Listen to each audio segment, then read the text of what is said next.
कहानी की शुरुआत में हम जूलिया और ऑस्कर नाम के दो साइंटिस्टों को बर्फ से भरे हुए एक इलाके में कुछ एक्सपेरिमेंट करते हुए देखते हैं, जिसके लिए उन्हें बर्फीले पानी में बम डालकर कुछ धमाके करने पड़े। तभी उन्हें हेडक्वार्टर्स से कॉल आया। उन्हें चेतावनी दी गई कि उनकी लोकेशन पर बहुत ही खतरनाक तूफान आने वाला है, इसलिए जल्द से जल्द जूलिया और ऑस्कर को वहाँ से निकलना होगा। उनके नजदीक घूम रही एक रशियन सबमरीन ने कुछ अजीब और तेज आवाज महसूस की, जो उन्हें भी खास समझ नहीं आई। सबसे हैरानी की बात ये थी कि समुद्र की लहरें नीचे से ऊपर की तरफ उठ रही थी। जूलिया के स्कैनर्स अजीब तरीके से काम करने लगे और उनके कैंप के आसपास की बर्फ भी तेजी से टूटने लगी। जूलिया जाने से पहले अपने रिसर्च पेपर्स उठाना चाहती थी, मगर तूफान उनके बहुत ज्यादा करीब पहुंच चुका था। तो ऑस्कर उसे खींचता हुआ स्नो मोबाइल तक ले गया। तभी सबमरीन के कैप्टन ने पता लगाया कि आवाज किसी जिंदा चीज की है और वो लोग तुरंत उससे बचने की कोशिश करने लगे। लेकिन अचानक सबमरीन से पानी के अंदर ही एक बहुत बड़ी चीज टकरा गई। ऊपर ऑस्कर और जूलिया बर्फ टूटने के कारण जल्दी से भागने की कोशिश कर रहे थे,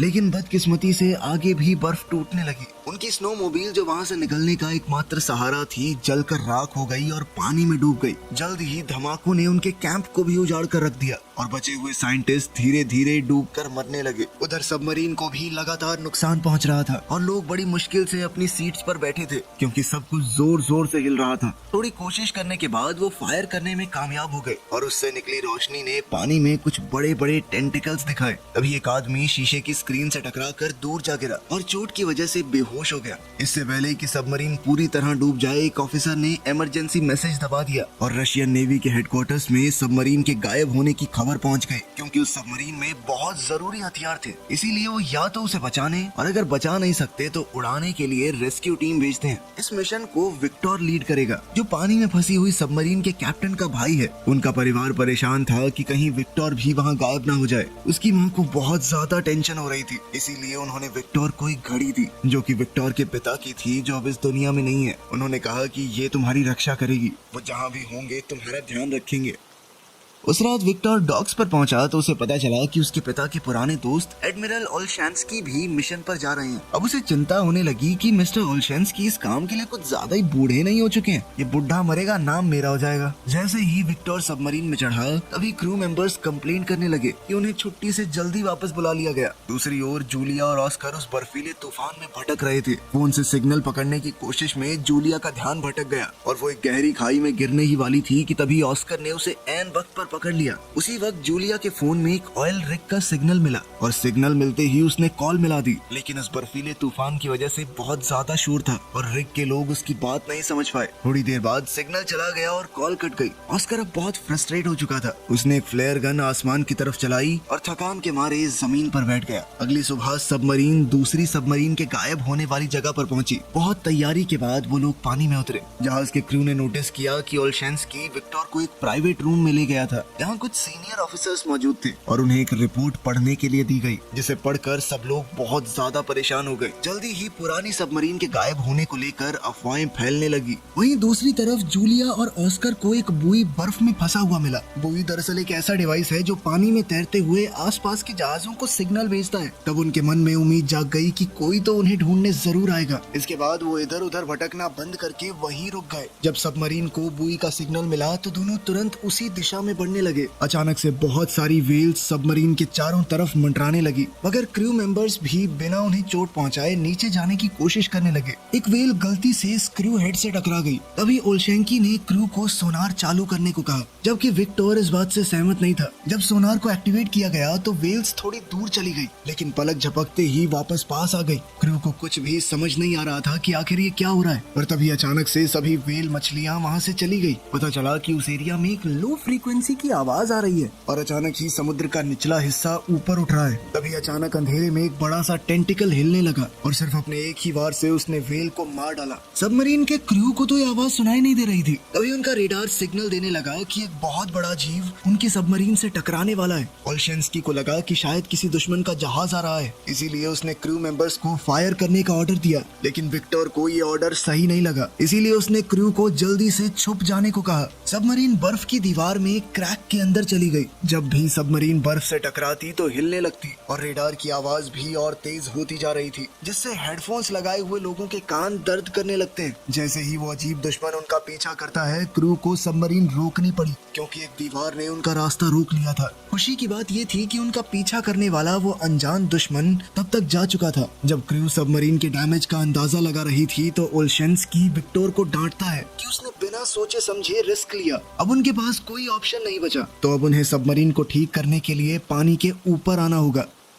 वहीं जूलिया और ऑस्कर कुछ पत्थरों के पास चिपक कर गर्मी लेने की कोशिश कर रहे थे। अचानक बर्फ टूटने की आवाज सुनाई दी और सबमरीन पानी से बाहर निकल आई। सबमरीन में से लोग तुरंत बचे हुए लोगों को देखकर उनसे मिलने के लिए आए। ये पता होने के बावजूद भी कि ये लोग उस सबमरीन के तो नहीं हैं जिसके ऊपर हमला हुआ था। क्रू मेंबर्स ने उनकी बात ध्यान से सुनी। विक्टर ने बुई को चेक किया और फिर ओल्शेंस्की से बात करने गया। ओल्शेंस्की का कहना था कि इन दोनों को थोड़ा खाना देकर यहीं छोड़ दो, क्योंकि हो सकता है कि ये दूसरे देश के जासूस हों। लेकिन विक्टर ने उन पर थोड़ी दया करते हुए उन्हें सबमरीन में बैठा लिया। मरम्मत का काम पूरा होते ही सबमरीन फिर से पानी में चली गई और उन्होंने बुए के पास सर्च करना शुरू किया। मेडिकल चेकअप के बाद जूलिया और ऑस्कर को खाना दिया गया। फिर विक्टर ने उन्हें मैप दिखाकर उनके कैंप की लोकेशन पूछी और साथ ही ये भी पूछा कि क्या उन्होंने कुछ अजीब देखा है। जूलिया बताती है कि उन्होंने वहाँ बड़े बड़े धमाके देखे थे। विक्टर को लगा कि शायद यही उसके भाई की सबमरीन के डूबने की वजह है। सारा क्रू आगे की योजना के बारे में बात करने लगा, लेकिन ओल्शेंस्की ने कहा कि हमें वापस चलना चाहिए, क्योंकि थोड़ी देर पहले रडार में जो भी चीज थी वो खतरा वापस आ सकता है। अगर हम पर फिर से अटैक हुआ तो इमरजेंसी सिग्नल भेजना तक मुश्किल होगा। लेकिन विक्टर अपने भाई को ढूंढने के लिए बेचैन था और ऑर्डर देता है कि सबमरीन जूलिया के कैंप की तरफ ले चलो। ओल्शेंस्की ने विक्टर को दूर ले जाकर चेतावनी दी कि ये दूसरी बार है जब उसने गलत फैसला लिया है। अगर एक और बार ऐसा हुआ तो सब कुछ खत्म हो जाएगा। विक्टर ने अपने एक साथी को समझाया कि हमें जल्दी करनी होगी, क्योंकि अगर दूसरी सबमरीन में कोई जिंदा है तो उसके पास ऑक्सीजन कम ही बची होगी। तभी जूलिया को एक अजीब सी आवाज सुनाई दी। ऑस्कर कहता है कि ये सोनार की आवाज है जो दूसरी सबमरीन को ढूंढ रही है। खोज कुछ देर तक चलती रही, लेकिन फिर रेडार दिखाता है कि वो अजीब दुश्मन फिर से उनका पीछा कर रहा है। विक्टर ने क्रू से कहा कि पहले की तरह एक छुपने की जगह ढूंढो, लेकिन इस बार उनके आसपास कोई इस तरह की जगह नहीं थी। लेकिन वहीं पास में एक ऑयल रिग मौजूद थी, तो विक्टर ने सोचा कि वहाँ पर छुपने की जगह मिल सकती है। जब सबमरीन पानी की सतह पर आने के लिए तैयार हो रही थी,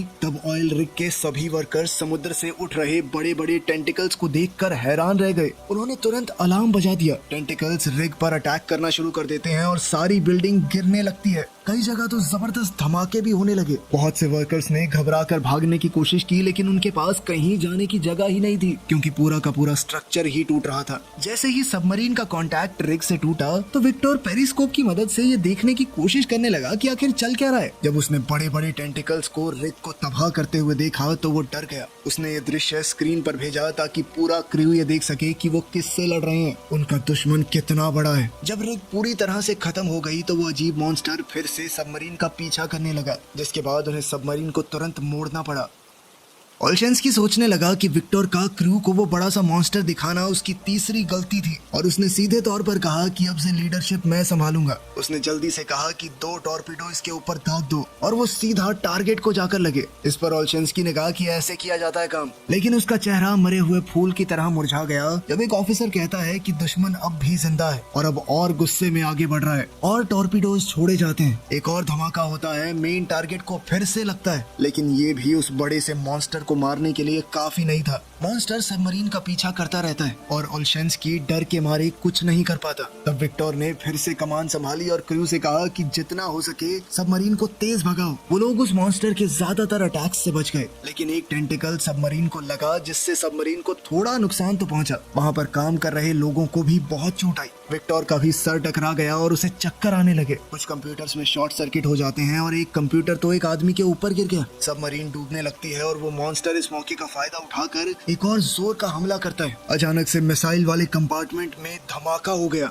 वहाँ पर बुरी तरह से आग लग गई, जिसके बाद जहाज के क्रू ने वहाँ पर वेंटिलेशन बंद करके एरिया को पूरी तरह सील कर दिया। 7 लोगों ने वहीं रुककर एक्सटिंग्विशर की मदद से आग को बुझाने की कोशिश की, लेकिन टेंटिकल के एक और जबरदस्त वार से सबमरीन तेजी से नीचे गिरने लगती है। रेडार दिखाता है कि उस जानवर ने उन्हें चारों तरफ से घेर लिया है। जब क्रू ने ध्यान से देखा तो पता चला कि वो मॉन्स्टर एक क्रैकन है, आज के ऑक्टोपस का एक बहुत बड़ा रूप। क्रैकन के बारे में पुराने समय में बहुत सी कहानियां लिखी गई हैं। अब क्योंकि उनके पास एक आखिरी मिसाइल बची है तो उसे बहुत सोच समझ कर इस्तेमाल करना होगा। वो लोग आपस में डिस्कशन करने लगे कि आगे क्या करना चाहिए। विक्टर ने कहा कि सबमरीन को साइलेंट मोड पर ले जाओ, क्योंकि समुद्री जानवर आम तौर पर आवाजों से शिकार करते हैं। इसी वजह से टॉर्पीडो रूम में मौजूद वर्कर्स को आग बुझाने का काम रोकना पड़ता है, जिससे वहाँ पर कार्बन डाइऑक्साइड और कार्बन मोनोऑक्साइड के लेवल बढ़ने लगे। क्रैकन की आवाज कम्युनिकेशन ऑफिसर के कानों में बुरी तरह चुभ रही थी। टॉर्पीडो वाले कमरे में मौजूद लोग सोचने लगते हैं कि क्या हम ऐसे ही मर जाएंगे, लेकिन खुशकिस्मती से विक्टर का प्लान काम करने लगा और वो क्रैकन वहाँ से दूर चला गया।